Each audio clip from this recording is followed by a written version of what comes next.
Hare Krishna. We are continuing to read from prayers of Queen Kunti, and we are at the introduction. Is it convenient for anyone? Yeah, I'll read. Okay. I have to start from thereafter Pandu consulted, right? Yes. Yeah. Thereafter. Oh, yes. Now since Pandu had retired from the throne and gone to the forest, Dhritarashtra had temporarily assumed the throne until Pandu's eldest son Yudhishthir came of age. However, long before that time, Pandu died as a result of the curse, and Madhavi gave up her life as well by ascending his funeral prayer. That left the 5 Pandavas in the care of Queen Kunti. After Pandu's death, the sage living in the forest brought the 5 young prince and Kunti to the Kauravas court, Hastinapur, near present-day Delhi. In Hastinapur, the capital city of kingdom, the 5 boys were raised in the royal style under the guidance of Dhritarashtra and the noble Vidura, Pandu's half-brother. So I can read? Yes, please. But a smooth transfer of power was not to be, although Dhritarashtra had at first recognized the primogeniture of the Yudhishthir, he later allowed himself to be used by his eldest son. The power-hungry Duryodhan, who wished to ascend the throne in place of Yudhishthir, driven by uncontrollable jealousy, Duryodhan plotted against the Pandavas, and with the hesitant approval of the weak Dhritarashtra, he inflicted many sufferings upon them. He made several attempts on their lives in Hastinapur, and then he brought them to a provincial palace and tried to assassinate them by having it set on fire.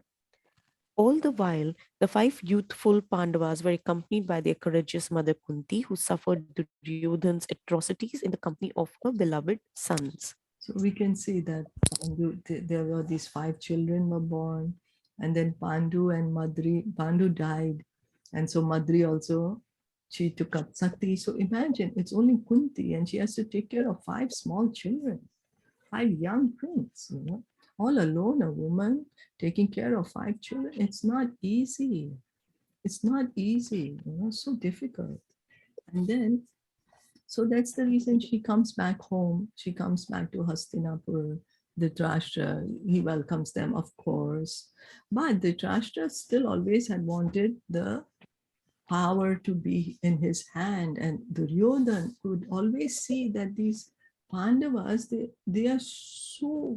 have such virtuous qualities. As they were growing up, he could see that they are becoming favorite of everyone.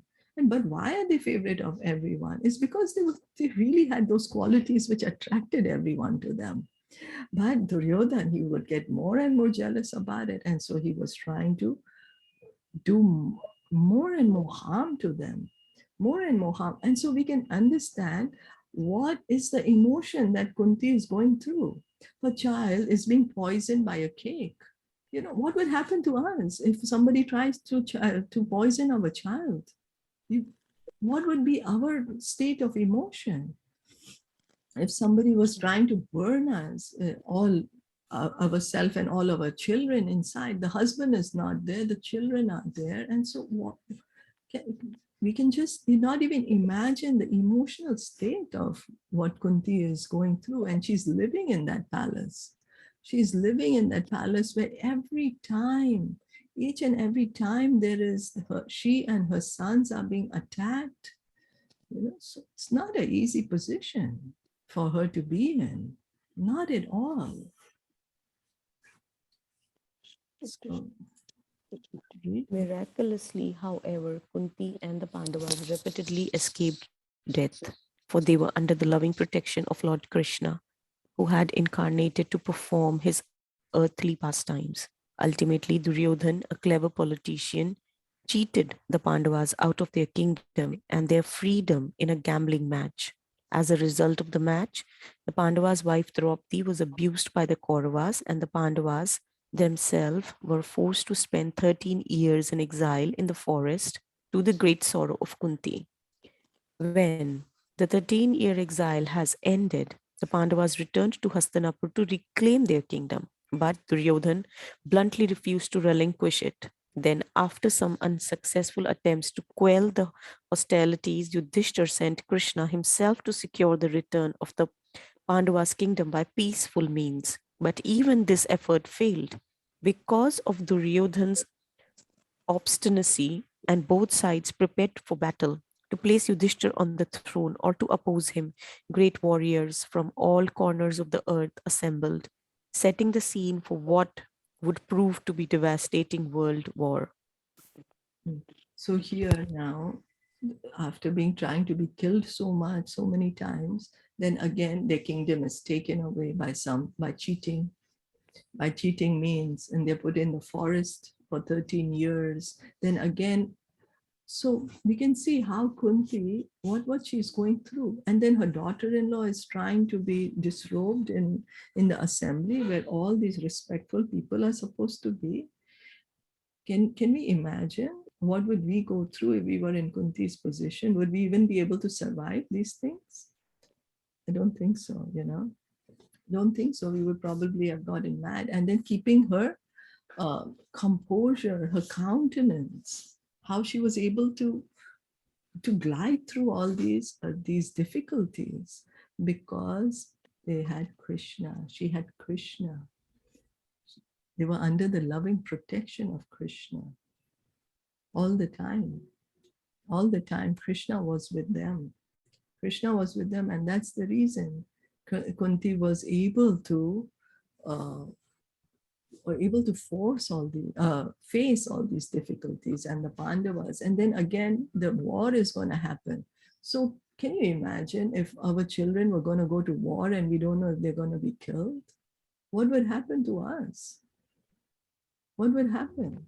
So what was Kunti's emotion at that time? That, oh, the Duryodhana is really not giving even 5 villages. He's just so adamant. And then there's, my sons will be killed or will they be victorious? What's going to happen? And of course, Kunti, because she's a devotee, she was attached to everyone. She was attached to Gandhari. She was attached to even Duryodhana and everyone because she's a devotee.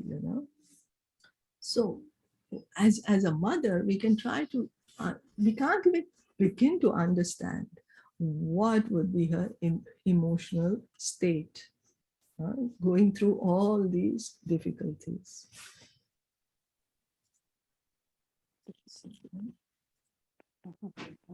The fierce fighting raged for 18 days on the historic plain of Kurukshetra near Hastinapur, and in the end, all but a handful of the many millions of warriors were dead. Only Lord Krishna, the Pandavas, and a few others survived the miscarriage. The Kauravas, Duryodhan, and his brothers were devastated.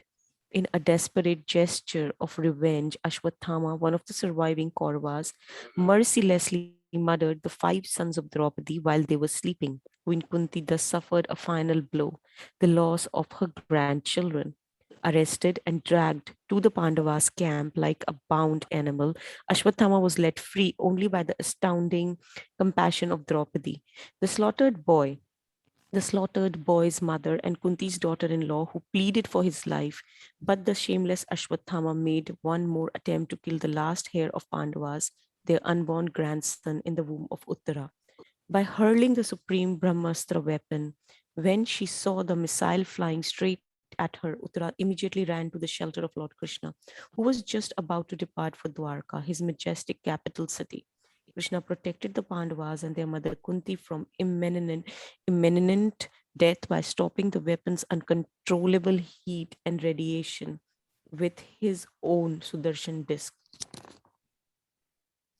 You could read this also, having delivered. Okay. Having delivered the Pandavas from his last calamity and seeing that all his plans were fulfilled, Lord Krishna was again preparing to leave. For years, Duryodhan had tormented Queen Kunti family, but Krishna had protected them at every turn, and now he was going away. Kunti was overwhelmed, and she prayed to Krishna from the core of her heart. So we can see that the war, even though they won the war, then Ashwatthama is killing all her 5 of the sons of Draupadi. So these are grandchildren of Kunti.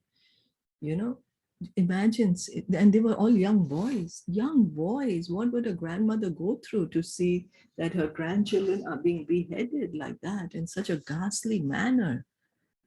For a grandmother, it's difficult to see these things. And then again, Ashwatthama wants to even kill all of them, the five Pandavas, Draupadi, Uttara, Kunti, and also Parikshit, who's in the womb of Uttara. That's the last hope. That's their last hope that the dynasty is going to continue. Everyone else is dead. Who's going to continue the dynasty? And Ashwatthama is going to kill that one also. So one emotional blow after another, bearing so many difficulties. Of course, Krishna saved them. Krishna saved them. The Krishna entered into the womb of Uttara to save Parikshit, and he saved uh, all the Pandavas. And so she's been all her life she's been struggling, facing so many struggles for herself, for her life, and also the life of her children and her grandchildren. And then now Krishna is going away. Now he's going away. Now the war is over. Now all the difficulties are gone. Now he's going away. So Queen Kunti, seeing that he was with us whenever so many difficulties was there, he was with us. And now she's overwhelmed. She's overwhelmed that he's going to leave. And so she begins to pray. So we'll stop here for today. We'll continue tomorrow. Yeah, we'll stop here. Yeah. Okay. Thank you so Hare much Krishna. for listening. Thank you for joining in. Kunti Maharani ki jai, Shila Prabhupada ki jai, Gaura Premanandi. Hare